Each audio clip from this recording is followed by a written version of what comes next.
The quickest way to keep you bound in abuse is to financially deprive you.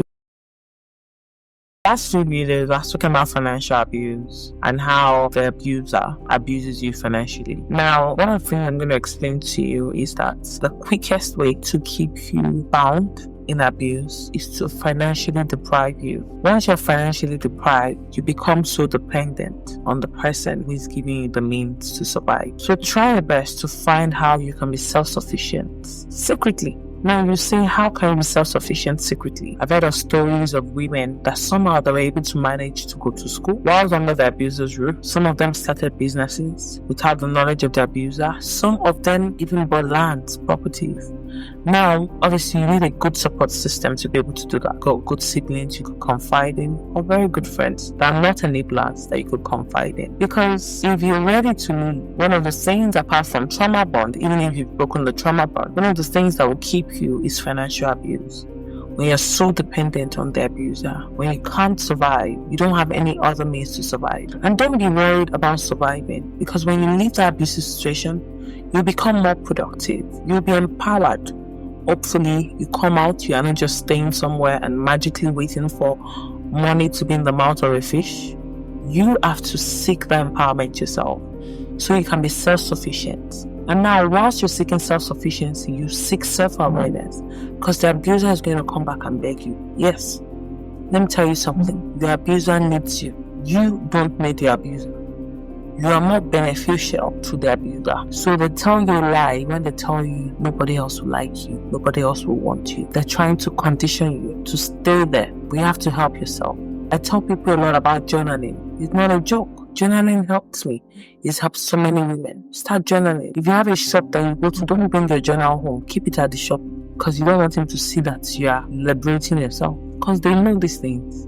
I remember then my ex would go through my emails, my phone, go through my wardrobe, go through stuff. So I had to be really secretive, and I was living in the house, so I used to hide my journals. When I tell you the places I used to hide my journals, you're going to laugh at me, but I used to hide my journal because I didn't want him to see it, because I used to document and write down all the incidents, and I tried to reflect on them. So yes, journal, you can download my free journaling prompts in my bio. Try and download it. It will help you. Within 7 days, you can just learn how to do good journaling. But back to financial abuse, the quickest way to help yourself is to find a means to be self-sufficient. If you have to pretend, whatever you have to do, what it takes to tell your abuser to just don't say it like it's empowering you. You have to rub his ego a little bit. And don't say it like you're helping him. Say it like, you don't want to be going outside, you don't want people to think he's broke.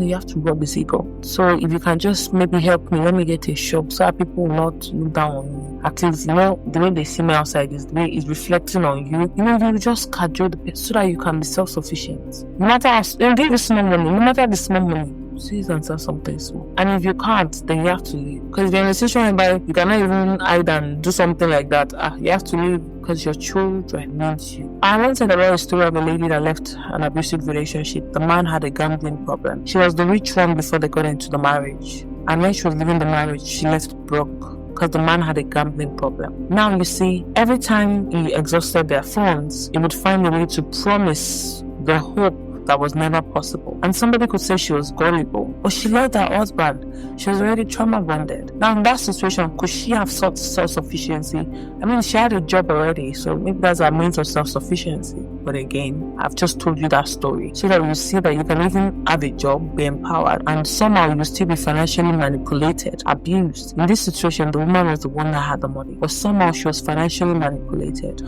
Perhaps in her shoes, maybe she could have pretended that she didn't have what she had, so that the man won't take everything. By the time they were divorcing, she was very broke. Financial abuse can be as bad as physical, as emotional. In some instances, whereby you have no means of survival. They've taken every means for you to be equipped. Some abusers will say, you cannot be richer than me. I once heard my ex-husband say that a woman cannot be richer than him. The woman is richer than him. The woman will not listen to him anymore.